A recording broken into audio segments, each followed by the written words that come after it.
He mocked me in front of his friends for not having a job. They didn't know I owned the company they all worked for until I fired them. I stayed silent through another evening of their cruel jokes. Can't even land an entry-level position, my husband James laughed, clinking glasses with his colleagues. The irony was delicious. I'd hired the firm that headhunted each of them. Tomorrow that same firm would help me clean house. The crystal glass felt cool against my palm as I watched them from across our marble-floored living room. 5 men in tailored suits, all senior executives at Reynolds Technologies, all handpicked by me through layers of shell companies and discreet hiring firms. And James, my husband of 8 years, their VP of operations, leading the chorus of mockery. Remember when she tried interviewing at Reynolds? James continued, loosening his Hermes tie. God, I wish I could have seen that train wreck. Before we begin, I want to take a moment to thank each of you for being part of this incredible journey. If you're enjoying these stories of empowerment, consider subscribing. It's completely free and helps us build this amazing community. Let's dive in. If only he knew. That interview had been my quarterly inspection of middle management, carefully orchestrated through my labyrinth of holding companies. I'd built Reynolds Technologies from the ground up 12 years ago before I even met James. The company had been my first love, my redemption after watching my father's small business crumble under corporate raiders. At least she's persistent, chuckled Michael from marketing. How many rejections this month, James? Lost count, James smirked, reaching for the 30-year-old scotch I'd bought. My scotch. Everything in this house. The art on the walls, the imported furniture, even the fancy watch on his wrist. All paid for by the company he thought had rejected me. I took another sip of water, maintaining my practiced mask of quiet humiliation. The same mask I'd worn when I first met James at a charity gala. Back then I'd already learned the hard way that success attracted parasites. 3 failed relationships with men who saw me as their ticket to luxury had taught me caution. So when I met James, I decided to experiment. I presented myself as a struggling freelance consultant, driving a modest car and living in a small apartment. James had seemed different at first. Supportive even. You'll find your place, he'd said in those early days. Just keep trying. But as soon as we married and he moved into what he thought was our house, the mask began to slip. Success changed him, or rather revealed him. Hey honey, James called out now, his voice dripping with false sympathy. Maybe you should try the coffee shop down the street? I heard they're hiring baristas. More laughter. I forced a weak smile, playing my role perfectly. Inside, I was reviewing the documentation my private investigators had compiled over the past year. The unofficial meetings with competitors. The inflated expense reports. The small but steady leaks of company information that always seemed to benefit James's personal stock portfolio. I think I'll head upstairs, I said softly, playing the part of the defeated wife. Big day tomorrow, another interview. Don't wait up, sweetie, James called after me. We're celebrating Peterson's promotion. Might be a late one. Peterson, my latest plant in senior management. Tomorrow he would be the one documenting their alcohol-loose conversations, adding to the evidence we'd been gathering. In my private study, locked away from their drunken voices, I settled behind my desk. The hidden wall panel slid open silently, revealing my secure workspace. 3 monitors sprang to life, displaying Reynolds Technologies' real-time operations across the globe. A small empire, built through years of careful strategy and ironclad NDAs. My phone buzzed. A message from Sarah, my most trusted executive and one of the few who knew my true identity. Final documentation in place. Board members briefed. Tomorrow's meeting confirmed. I smiled, thinking of the carefully orchestrated revelation to come. The board had always known me as Alexandra Chin, the reclusive founder who communicated through encrypted video calls. Tomorrow they would meet their CEO in person for the first time, not as the mysterious figure behind the screen, but as James's unemployable wife. My fingers traced the edge of the termination papers on my desk. Not just for James but for every member of his little drinking club. Each document backed by months of evidence, reviewed by our legal team ironclad. The sound of breaking glass echoed from downstairs, followed by raucous laughter. Time was when such careless disrespect for my home would have angered me. Now it just added another piece to the documentation. Inappropriate use of company property for personal entertainment. I closed my eyes, letting the familiar hum of computers wash over me. Tomorrow would change everything. But tonight, I savored the calm before the storm, remembering my father's words. Success isn't about who has the biggest voice in the room, it's about who has the wisdom to wait, watch, and pick the perfect moment to act. The perfect moment had finally arrived. I heard James and his friends stumbling out to their waiting cars, their drivers, my employees, discreetly documenting their intoxicated state with dashboard cameras. More evidence for their files. I changed into my night clothes, the same modest pajamas I'd worn for years as part of my facade. One last night of pretense. Tomorrow I would wake up as James's underestimated wife. But by sunset I would be revealed as Alexandra Chin, CEO of Reynolds Technologies, and the architect of their downfall. Through the bedroom window I watched their cars disappear into the night. In 12 hours they would arrive at their offices, nursing hangovers, completely unaware that their world was about to implode. The thought brought a small smile to my face as I drifted off to sleep, dreaming of tomorrow's sweet revelation. Morning arrived with the precision of a well-orchestrated plan. I woke before James, watching him struggle with his hangover as he rushed to prepare for what he thought would be a normal day at the office. Little did he know I had arrived at Reynolds Technologies long before him. At 6:30 a.m., I entered through the service entrance, dressed in an intentionally unremarkable navy suit from a department store, a far cry from my usual designer wardrobe. Sarah met me in the basement security office, away from prying eyes. "Everything's in place," she murmured, handing me a visitor's badge. "The interview is scheduled for 9 a.m. with HR. James's team has their regular morning meeting at the same time. Peterson will keep them occupied." The visitor's badge felt strange against my blazer. Angela Martinez, interview candidate. For years I'd observed my company through cameras and reports. But today's performance needed a personal touch. A chance to witness firsthand how deep the rot had spread. I sat in the lobby, purposefully arriving an hour early, the eager candidate desperate to impress. The security guard barely glanced at me, too busy greeting the stream of executives arriving for their day of reckoning. I watched James stride through the lobby at 8:45, not even noticing me behind my prop reading material, the company's own annual report. "Ms. Martinez?" The HR representative, Thomas, appeared right on schedule. I recognized him from his hiring file, competent, but too eager to please the executive team. "Please follow me." The elevator ride to the HR floor was filled with the kind of small talk I'd engineered through our corporate culture initiatives. Great weather we're having, and traffic wasn't too bad this morning.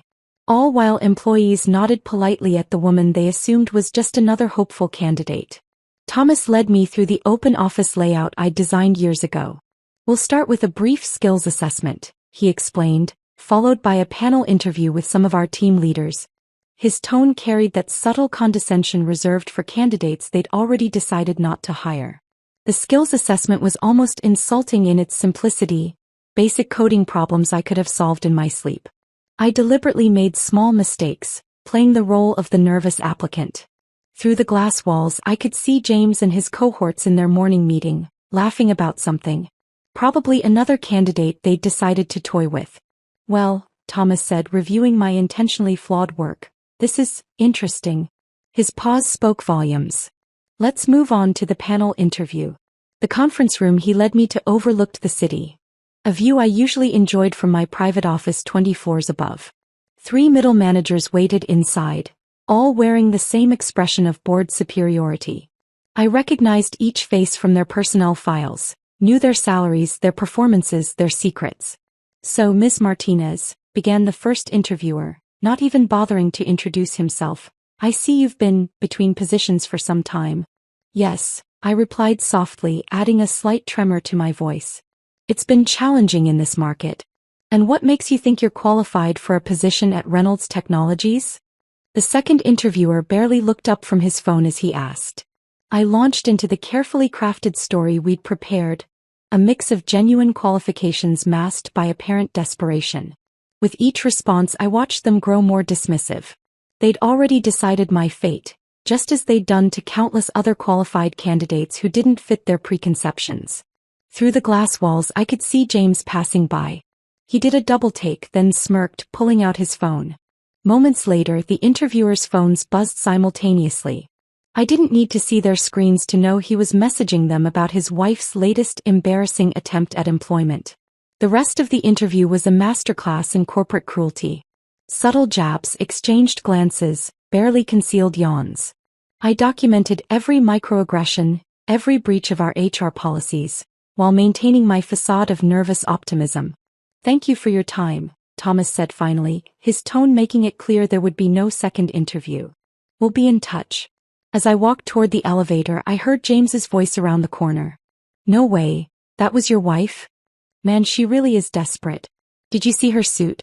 Probably from Target." I kept walking, letting their laughter fuel what was to come. In my purse, my real phone buzzed with messages from Sarah. Board members arriving early. Legal team standing by. Security ready to escort. The final piece of my charade was about to begin. I ducked into a restroom, entering the last stall where Sarah had hidden a garment bag earlier that morning.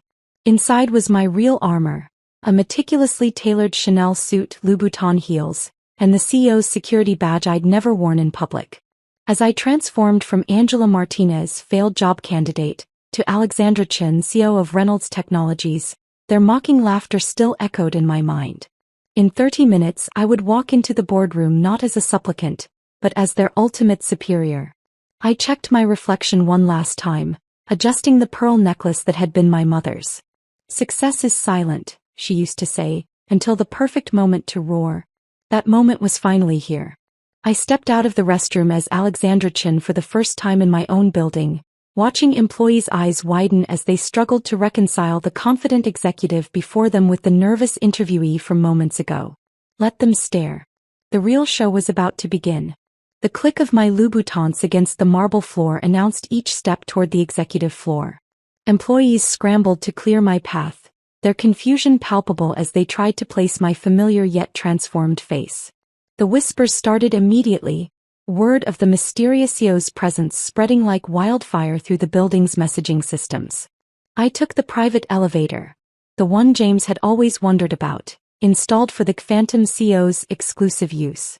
As I ascended, Sarah's text confirmed everything was in place. Board members seated. James and team still in their morning briefing. Security standing by.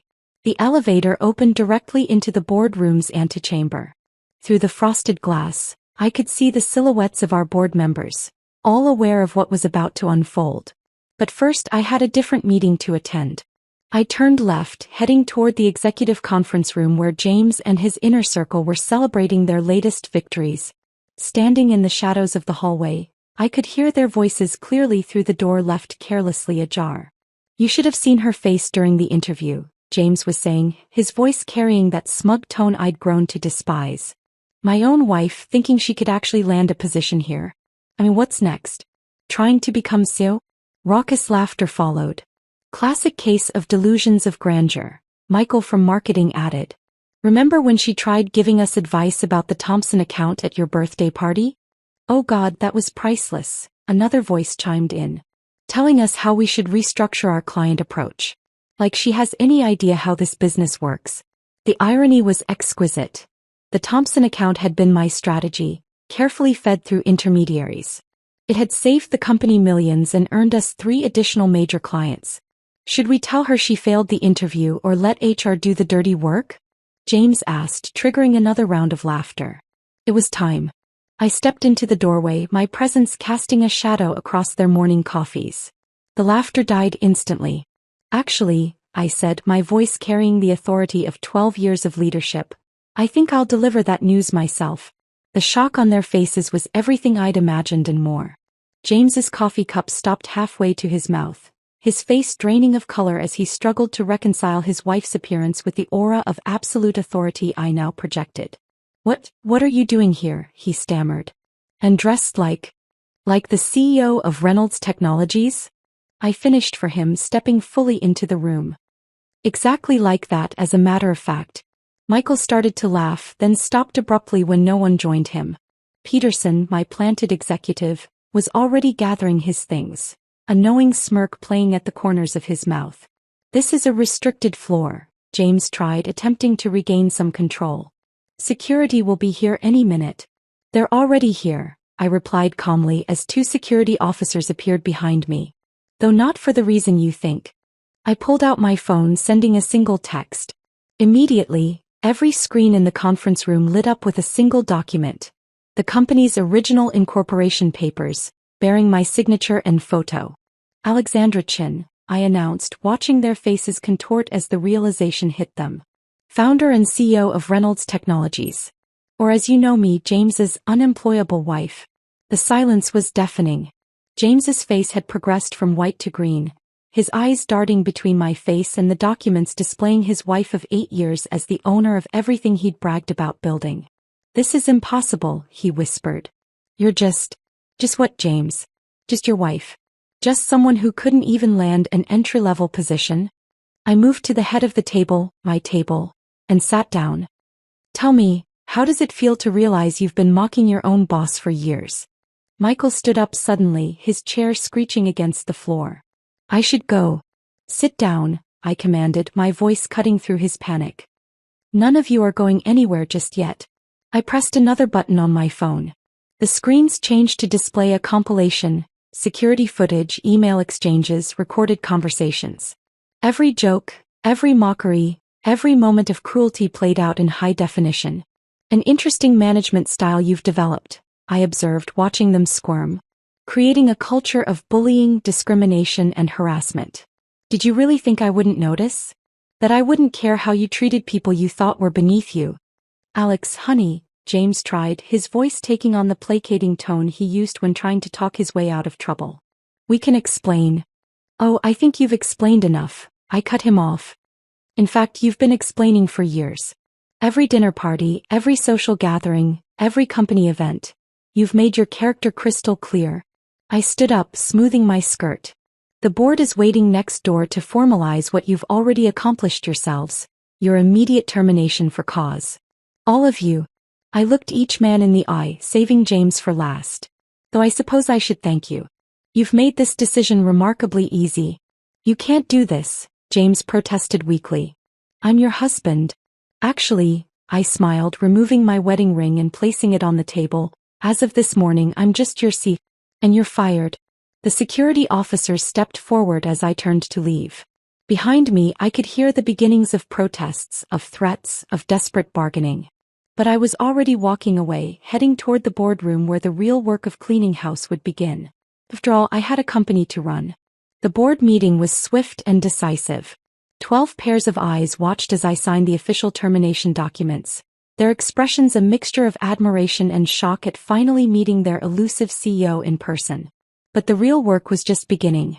As security escorted James and his cohorts from the building, I retreated to my private office, the mysterious top-floor suite that had spawned so many rumors over the years. Sarah followed, tablet in hand, ready to execute the next phase of our plan. "Their access has been revoked," she reported, swiping through security protocols. "IT is freezing their accounts and backing up all data. Legal has already sent cease and desist orders to prevent any retaliation attempts." I stood at the floor-to-ceiling windows, watching James and his friends being escorted to their cars below. Even from 20 stories up, I could read the shock in their body language, the disbelief in their stumbling steps. "What about the house?" I asked, thinking of the home James thought he'd helped pay for. "The security team is already there, changing the locks. Your personal items have been moved to the penthouse as planned. As for James's things," Sarah paused, allowing herself a small smile, "they'll be delivered to his mother's house by this evening." I nodded, remembering all the times James had bragged to his mother about supporting me through my career struggles. The irony would not be lost on her. "And the divorce papers?" "Being filed as we speak. The prenup you had him sign is ironclad. He thought he was protecting his assets, never realizing he was signing away any claim to yours." A notification popped up on my private screen. James was already trying to damage control, posting on professional networks about strategic differences with Reynolds Technologies management. I watched as Sarah's team swiftly countered with the truth. A carefully worded press release about the company's zero-tolerance policy for workplace harassment and discrimination. "His LinkedIn profile still lists him as VP of Operations," I noted. Sarah's fingers flew across her tablet. "Not anymore." I sat down at my desk. my real desk, not the hidden one in my study at home, and began reviewing the contingency plans we'd prepared. James and his friends weren't stupid. Wounded pride would soon give way to anger and potential retaliation. Their non-competes? Already activated. They won't be working in this industry for at least 3 years. We've also notified all major competitors about the circumstances of their termination. No reputable company will touch them. I pulled up the security footage from their exit interviews. James still in denial, threatening to expose me. Michael breaking down in tears when he realized his stock options were worthless. The others alternating between begging and threats. Their projects. Peterson has already assembled transition teams. No critical operations will be affected. Sarah paused. Though I suggest we audit everything they've touched in the last year.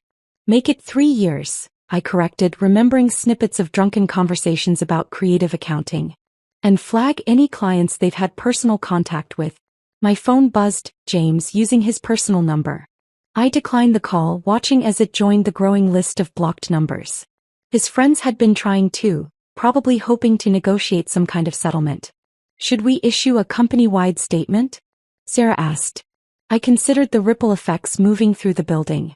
By now, everyone would know that their mysterious O was James's supposedly unemployable wife. The story would be spreading through every department, growing more dramatic with each retelling. Schedule an all-hands meeting for tomorrow morning, I decided. It's time they met their real CO, not the caricature James created. A subtle alert flashed on my screen. James had arrived at his mother's house. The security feed showed him standing among boxes of his belongings, his mother's expression moving from confusion to horror as he explained the morning's events. His company car? GPS shows it's still in our parking lot. Security is waiting to retrieve it. I nodded, turning to the stack of documents requiring immediate attention. Organizational charts needed updating, responsibilities needed reassigning, and damage control needed to begin with our major clients. One more thing, Sarah added, her tone softening slightly. The charity gala next month. The one where you met James. Cancel my RSVP, I interrupted. But double the company's donation. Anonymously. The afternoon passed in a blur of meetings, decisions, and strategic planning. I watched through various security feeds as James's office was packed up, his personal items cataloged and shipped out. His parking space, the one he'd bragged about to everyone, was already reassigned. By evening, as the sun set over the city skyline, Sarah brought me one final report. They're all serving their garden leave at home. Security is monitoring their communications. No unusual activities yet, but they're in shock, I finished.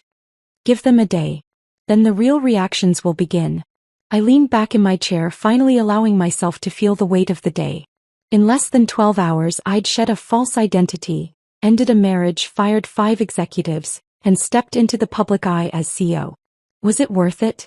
Sarah asked quietly, breaking protocol for a moment of honesty. I thought about years of subtle humiliation, of watching James and his friends crush other people's dreams for sport, of witnessing their casual cruelty to everyone they deemed beneath them. Ask me again in a week, I replied, turning back to my monitors. There was still work to be done, a company to run, and a reputation to rebuild. After all, revenge wasn't just about one dramatic moment. It was about ensuring they never recovered enough to hurt anyone else again. The next morning arrived with a flurry of activity. The all-hands meeting was scheduled for 10 a.m., but I arrived at the office at dawn. There was strategic maneuvering to be done before addressing the troops. We've got movement, Sarah reported, striding into my office with her ever-present tablet. James tried to contact the Thompson account at 3 a.m. Fortunately, we had already locked down all client communications. I pulled up the monitoring dashboard on my screen. In the 12 hours since their termination, each of the fired executives had made predictable moves. Michael had tried to download client lists before his access was revoked. Peterson, my planted executive, had documented every attempt. Their severance packages? I asked, though I already knew the answer. Voided due to documented misconduct. Legal has compiled a thorough brief. Sarah's fingers flew across her tablet. James tried to access his investment accounts at midnight. He seemed surprised to learn that his stock options were worthless. I smiled, remembering all the times he'd bragged about his company shares at dinner parties. He'd never bothered to read the fine print about misconduct clauses. What about the others? 2 have already reached out to competitors. We've documented the attempts, clear violations of their non-compete agreements. Sarah paused. And James's mother has been quite vocal on social media about her daughter-in-law's betrayal. I pulled up the social media monitoring feed. The story was spreading, but not in the way James had probably hoped. Former employees were coming forward with their own stories of harassment and discrimination. Each post reinforced our narrative of necessary corporate housecleaning. Time for the next move, I announced, pulling up a carefully prepared email. With one click, I sent invitations to one-on-one meetings with every employee who had reported to James and his inner circle. That's going to cause some anxiety, Sarah observed.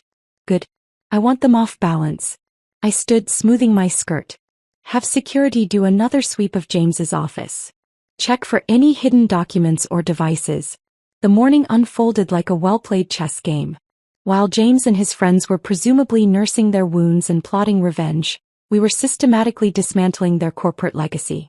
At 9:45, I stood before the mirror in my private bathroom, making final adjustments to my appearance. The woman staring back bore little resemblance to the meek wife James had mocked for years. Today's armor was a steel gray Armani suit, accessorized with quiet but unmistakable power. The auditorium is full, Sarah reported. Everyone's waiting. I nodded, gathering my thoughts. Start the recording. The all-hands meeting would be documented for legal purposes, and to ensure our message reached every employee across all time zones. As I walked onto the stage, the hushed whispers died immediately. Good morning, I began, my voice carrying easily through the sound system. I'm Alexandra Chin, founder and CEO of Reynolds Technologies. Some of you knew me as James Morrison's wife. Today you'll know me as your leader. The silence was absolute. In the front row, I could see the HR team squirming, probably remembering yesterday's sham interview. Yesterday we terminated 5 executives for cause. You've all heard the rumors. Yes, one was my husband. Yes, it was because of documented misconduct, harassment, and abuse of power. I paused, letting that sink in. But today isn't about them. It's about us. About the company we're going to be moving forward. For the next hour, I outlined my vision for Reynolds Technologies. With each point, I systematically dismantled the toxic culture James and his friends had fostered. New reporting structures, enhanced HR protocols, anonymous feedback channels, each announcement a calculated move in our corporate chess game. Finally, I concluded, my door is open. Not metaphorically, literally. Starting today, any employee can schedule time with me directly. No gatekeepers, no filters. The applause that followed was tentative at first, then growing stronger. As I left the stage, Sarah showed me her tablet. The company's internal messaging system was exploding with positive responses. Back in my office, the next phase began. One by one, I met with James's former direct reports. Each conversation was a delicate balance of reassurance and assessment, identifying potential allies and threats. James called again, Sarah reported between meetings. This time from a burner phone. He's demanding a private meeting. Document it with legal, I replied, reviewing the notes from my last meeting. And check his mother's social media. She usually telegraphs his next move. By late afternoon, the corporate chessboard had shifted dramatically. 3 of James's most loyal managers had resigned rather than adapt to the new regime. 2 others had provided valuable information about past misconduct in exchange for amnesty. The Thompson account called, Sarah announced. They want to meet the real CEO. I smiled, remembering James's mockery of my suggestions about their account. Schedule it for tomorrow. And send them the presentation I've been working on. The one James rejected last month. A notification popped up on my screen. James had been spotted at a bar with Michael and 2 other former executives. Our surveillance team was monitoring their conversation. They're plotting something, Sarah observed. Of course they are, I replied, pulling up contingency plans we'd prepared months ago. Let them plot. Every move they make just gives us more ammunition. I turned to the window, watching the sunset paint the city skyline. Somewhere out there, 5 angry men were discovering just how thoroughly they'd been outmaneuvered. But their game had ended yesterday. Mine was just beginning. Tomorrow, I told Sarah, we start phase 2. Let's see how they handle being the ones looking for jobs. After all, in chess, the queen is the most powerful piece on the board. And I had been playing this game long before they even knew they were pieces. Dawn found me reviewing surveillance footage from the bar where James and his cohorts had gathered. Their angry conversations, fueled by expensive scotch, had provided exactly the evidence we needed to strengthen our legal position. They're planning to sue, Sarah announced, entering my office with 2 coffee cups. James contacted 3 law firms this morning. I accepted the coffee, hiding my smile. Show me. She pulled up the morning's surveillance report. James had indeed been busy, but each firm he'd contacted was already subtly connected to Reynolds Technologies through various shell companies. Any attempts to retain them would hit an immediate conflict of interest wall. He's also been reaching out to our major clients, Sarah continued, particularly the Thompson account. Forward me the recordings. The audio files played through my private speaker system. James's voice, still carrying that entitled confidence, trying to convince our clients that he'd been wrongfully terminated. That his wife had manipulated her way into power. That the company was in danger under my leadership. Mr. Thompson's response? I asked, though I could guess. Sarah played the next clip. Thompson's voice was cold. James, your wife's proposal last week was brilliant. The one you dismissed? Yeah, we found out about that. Don't contact us again. I pulled up our evidence database on my secure terminal. For over a year, we'd been building an airtight case against James and his inner circle. Every harassment incident, every discriminatory comment, every abuse of power, all meticulously documented. The board wants an update, Sarah noted. They're concerned about potential blowback. Schedule a meeting for this afternoon. And bring me everything from the last 3 years, emails, meeting recordings, expense reports. It's time to show them exactly why this house cleaning was necessary. The morning unfolded in a series of strategic moves. While James and his friends were burning through their savings on legal consultations, we were systematically fortifying our position. HR provided a thick file of complaints that had been buried under the previous management. IT extracted emails that had been accidentally deleted. Former employees began reaching out, offering testimonies about the toxic culture they'd fled. James's mother is escalating her social media campaign, Sarah reported. She's claiming you seduced him as part of a long-term corporate takeover plan. I laughed, pulling up the prenuptial agreement James had insisted upon. Send her lawyers a copy of this. The one her son demanded to protect his assets from his apparently gold-digging wife. By midday, our legal team had compiled a devastating brief. Every instance of James bragging about manipulating stock options, every recorded conversation about sidelining qualified female candidates, every documented abuse of company resources, all presented in damning detail. The surveillance team picked up something interesting, Sarah said, rushing into my office after lunch. They met with someone from our competitor Atlas Tech last night. I pulled up the footage. Through the high-end microphones we'd planted, James could be heard offering to reveal company secrets in exchange for executive positions for himself and his friends. Send copies to their lawyers, I instructed. And to Atlas Tech's board. Let's see how quickly they distance themselves. The afternoon board meeting was a masterclass in corporate strategy. One by one, I presented evidence of why each terminated executive had to go. The board's concerns melted away as they realized the extent of the corruption we'd excised. There's more, I announced, pulling up financial records. We've traced irregular payments through their expense accounts. The SEC would be very interested in some of these transactions. James is on his way up, Sarah interrupted, checking her tablet.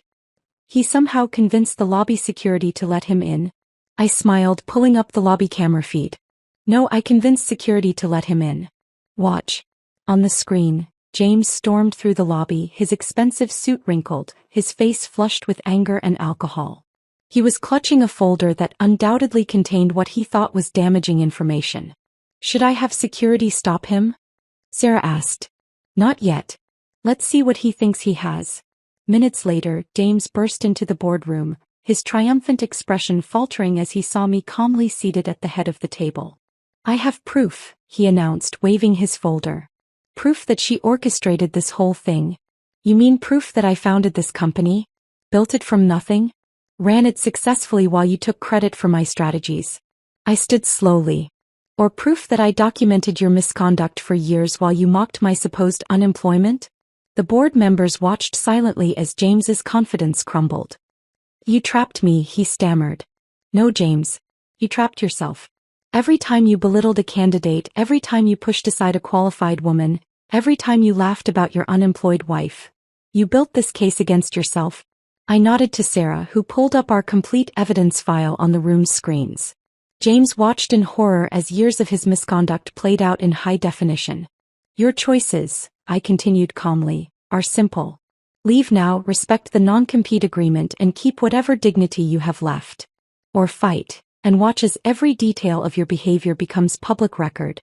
You can't. He began. Security, I interrupted, pressing a button on my desk. Please escort Mr. Morrison out. And this time revoke his lobby access. As security led him away, I turned back to the board. Now about those irregular financial transactions. The rest of the afternoon was spent strengthening our legal position. Every piece of evidence was catalogued, every testimony recorded, every document notarized. By evening, we had built a case so solid that no law firm would touch James's claims with a 10-foot pole.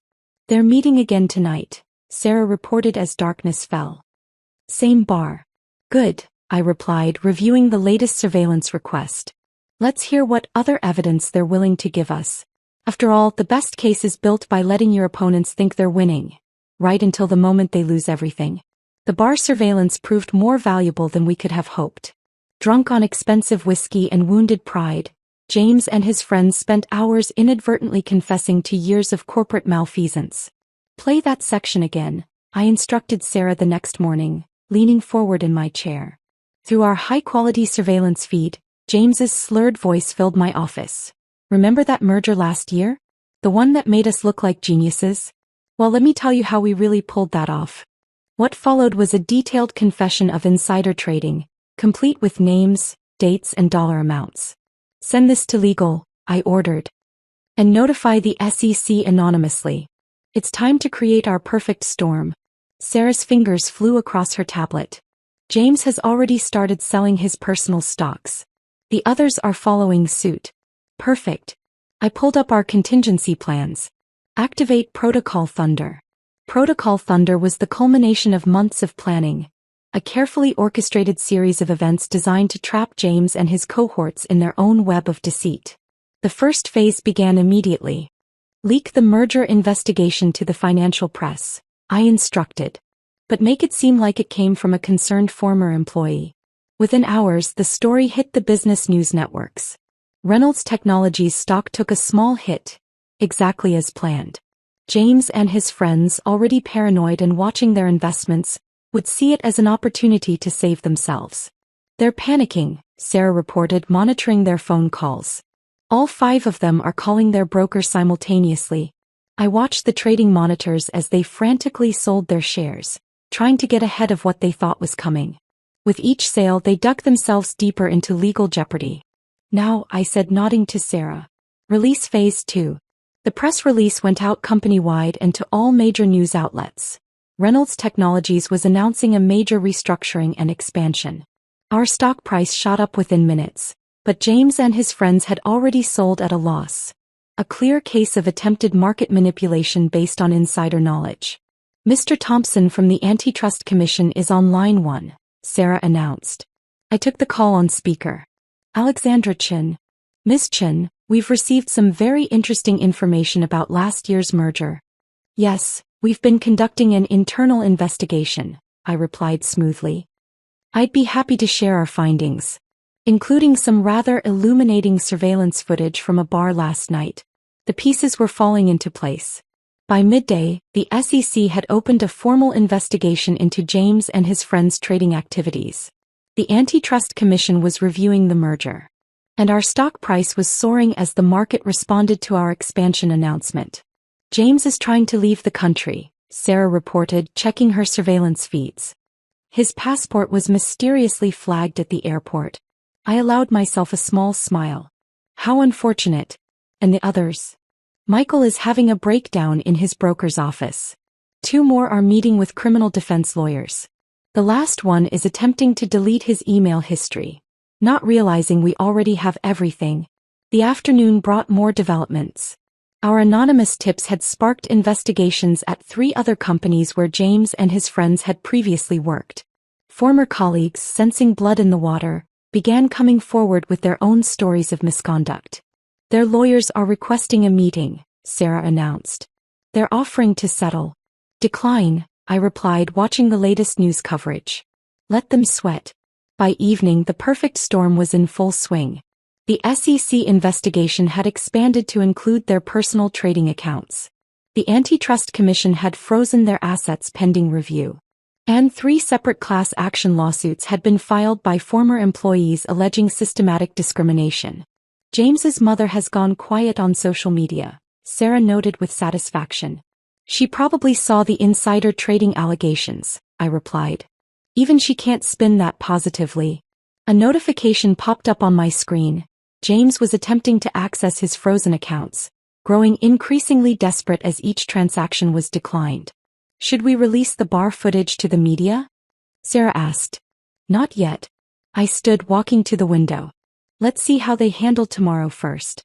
Tomorrow would bring the final phase of Protocol Thunder. While James and his friends were distracted by investigations and frozen assets, we had been quietly buying up their dumped shares through shell companies. When the market opened, Reynolds Technologies would announce a major government contract. One we'd been secretly negotiating for months. Their wives are calling divorce lawyers, Sarah reported, checking her tablet one last time for the day. Apparently, they're not happy about potentially losing everything due to their husband's fraud. I thought about the prenup James had insisted upon, thinking he was protecting himself from a gold-digging wife. How ironic that it would now protect my assets from his legal troubles. Send them all meeting invitations for tomorrow morning, I instructed. 9 a.m. sharp. They won't come, Sarah predicted. Oh, they will. I turned from the window, my reflection hard and clear in the darkening glass. Because right now, I'm their only hope of survival. As night fell over the city, I reviewed tomorrow's script one final time. In less than 12 hours, James and his friends would sit in my office, broken and desperate as I presented them with their options. The choice between total destruction and merely complete humiliation. Their security badges are ready, Sarah said, placing 5 visitor passes on my desk. I picked one up, running my thumb over James's photo. Tomorrow then. After all, the perfect storm wasn't just about destruction. It was about forcing your enemies to acknowledge the lightning before the thunder struck. 9 a.m. arrived with the precision of a well-orchestrated symphony. One by one, James and his former colleagues shuffled into my office, shadows of their former arrogant selves. Their expensive suits were wrinkled, their faces haggard from sleepless nights and mounting pressure. Gentlemen, I greeted them, seated behind my desk. I believe you've all had an interesting week. James couldn't meet my eyes. Michael was visibly trembling. The others stared at their visitor badges as if they couldn't quite believe how far they'd fallen. The board is waiting, I announced, standing. Shall we? They followed me like condemned men to the executive boardroom. Through the glass walls, they could see the full board of directors seated around the massive table, along with our legal team and several SEC representatives. Before we begin, I said, pausing at the door, I want you to understand something. What happens in the next hour will determine not just your professional futures, but your personal freedom. The boardroom fell silent as we entered. Sarah stood at the presentation screen ready to begin. The SEC representatives had their notebooks open, pens poised. Members of the board, distinguished guests, I began, taking my place at the head of the table. We're here today to address several serious matters concerning corporate governance, financial misconduct, and systematic abuse of power. With a nod to Sarah, the presentation began. On the screen, evidence of their misdeeds played out in devastating detail. Trading records, surveillance footage, email chains, recorded conversations, a complete catalog of their destruction. As you can see, I continued as James sank lower in his chair, the pattern of misconduct extends far beyond simple workplace harassment. We're looking at securities fraud, insider trading, and criminal conspiracy. The SEC representatives were taking rapid notes. The board members' faces had turned to stone. Michael looked ready to faint. However, I paused, letting the tension build. Reynolds Technologies is prepared to offer a limited amnesty agreement.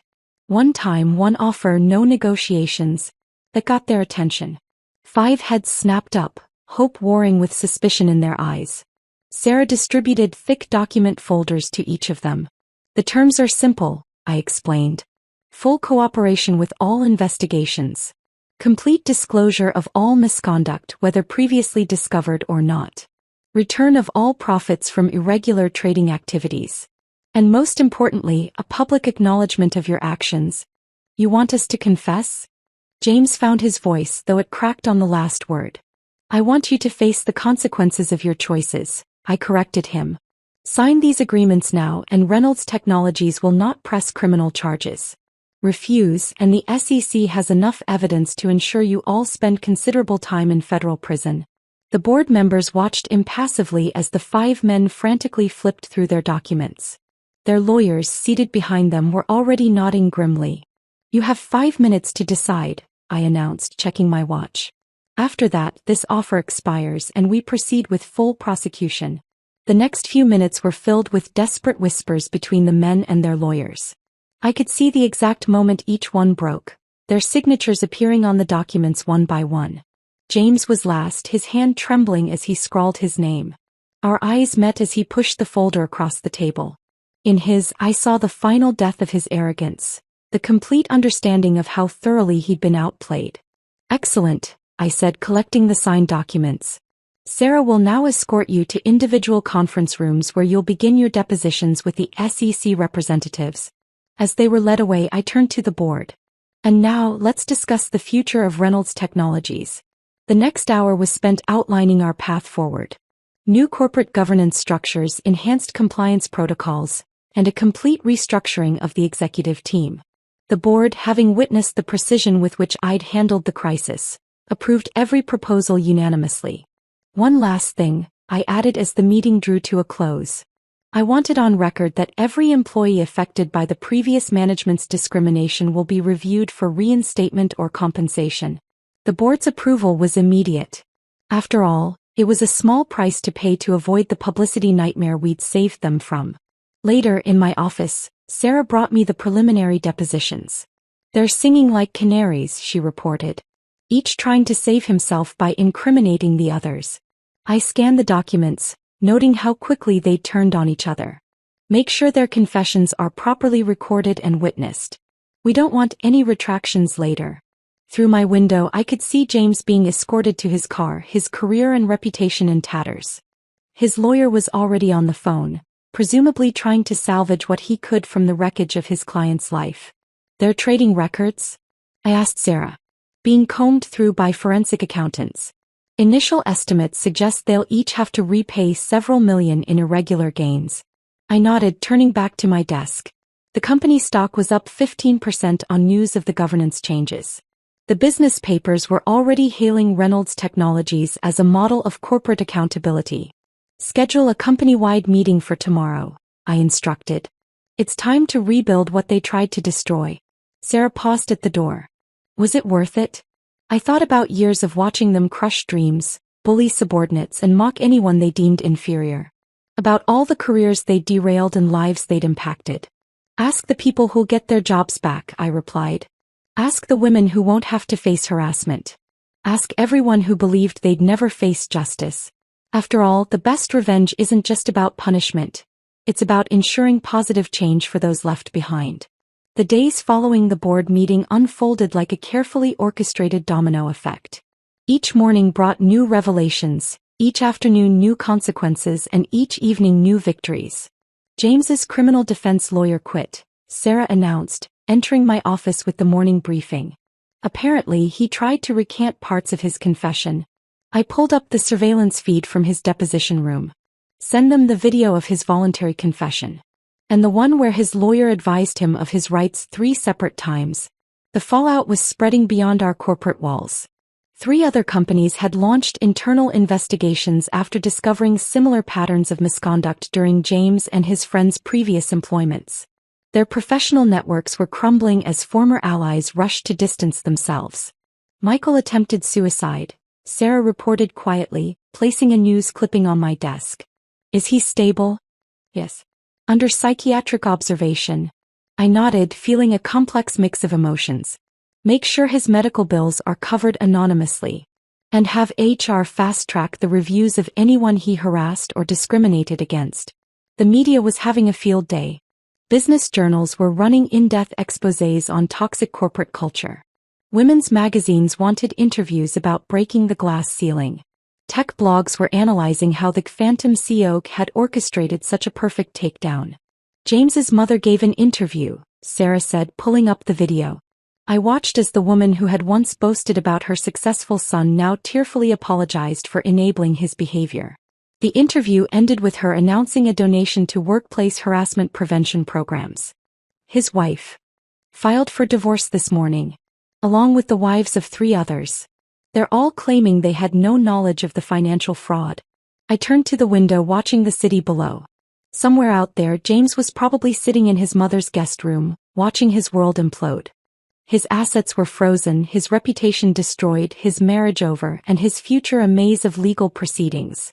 The reinstatement interviews are going well, Sarah continued, changing topics. 12 former employees have already accepted offers to return. Among them was Jennifer Chin, no relation, a brilliant programmer James had driven out 2 years ago. She was now heading our new AI division, her expertise finally recognized and valued. The Thompson account doubled their contract with us. They're impressed with our new leadership and transparency initiatives. A notification popped up on my screen. Another former employee had gone public with their story.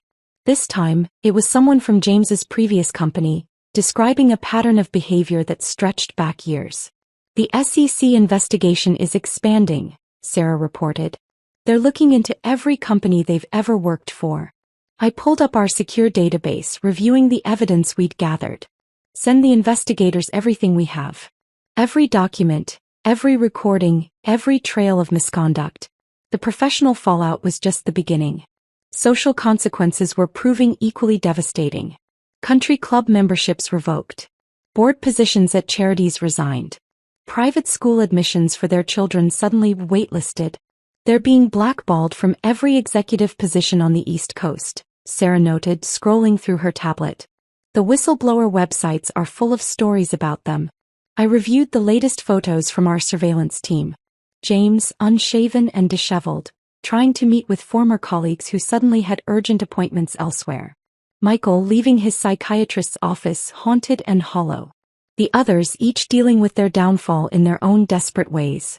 Peterson sent his final report, Sarah added. The transition team has completely restructured their former departments. Productivity is up 40%. It wasn't just about numbers. The office atmosphere had transformed. Without the toxic influence of James and his friends, employees were flourishing. Innovation was rising, collaboration improving, and the fear that had permeated certain departments was dissipating. Their legal teams are requesting another meeting, Sarah said. They want to discuss additional cooperation in exchange for lighter penalties. Too late. I turned back to my desk. They had their chance at amnesty. Actions have consequences. A message flashed on my screen, James attempting to contact me through a new email account. Like all his previous attempts, it was automatically archived for the legal team and blocked. His personal belongings? I asked. Still in storage. His mother's house is apparently too small for his essential collection of luxury items. I thought about the way he used to mock people for shopping at department stores, for driving modest cars, for living within normal means. Now he was learning the true value of things, and the cost of arrogance. The class action lawsuit is proceeding, Sarah updated. 300 former employees have joined. Each day brought new stories. Careers derailed, opportunities denied, lives impacted by their systematic discrimination and abuse of power. The lawsuit wasn't just about money. It was about accountability and acknowledgement. And the press? Still requesting interviews. They're particularly interested in how you maintain the phantom CEO persona while being married to James. I shook my head. That story would stay private. A reminder that sometimes the quietest person in the room is the one you should watch most carefully. Schedule the follow-up board meeting for next week, I instructed. It's time to implement phase 2 of our corporate restructuring. As Sarah left, I reviewed the latest surveillance photos one last time. 5 men once so powerful and arrogant, now reduced to shadows of their former selves. Their fall from grace wasn't just professional. It was complete and irreversible. After all, the true fallout of revenge isn't just in the initial explosion. It's in the radioactive aftermath that ensures nothing can ever grow in its place. 6 months had passed since the day I revealed myself as Reynolds Technologies CEO. Standing at my office window watching the autumn leaves scatter across the corporate plaza, I reflected on how completely the landscape had changed. The final numbers are in, Sarah said, entering with her tablet. Quarterly profits up 60%. Employee satisfaction at record highs. And the class action settlement was approved this morning. I nodded, turning from the window. The settlement would ensure that everyone harmed by James and his cohorts received proper compensation. More importantly, it had forced a public acknowledgement of their actions. And our former executives? Sarah's fingers danced across her screen. James is working as a junior sales associate at a small electronics store in Ohio. His mother's influence got him the job, but he's already on probation for attitude issues. The mighty had fallen indeed. The man who once mocked others' careers was now struggling to meet basic sales quotas. Michael? Still in therapy but doing better. He's published an online apology and is working with workplace harassment prevention groups. Seems genuine actually. I picked up a framed magazine cover from my desk. Last month's Business Week featuring Reynolds Technologies transformation. The article had praised our new corporate culture without ever mentioning the scandal that prompted it. The others. One's teaching business classes at a community college focusing on corporate ethics, ironically. Another is working at his brother-in-law's construction company. The last one moved to Alaska to find himself. Their falls had been spectacular, but that wasn't what I thought about most. Instead, I focused on the changes their departure had enabled. Jennifer's AI division? Sarah smiled.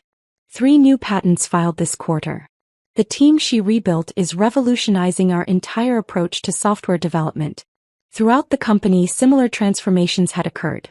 Departments once ruled by fear now buzzed with innovation. Employees previously sidelined were leading breakthrough projects. The toxic culture James and his friends had fostered was being replaced by something genuinely collaborative.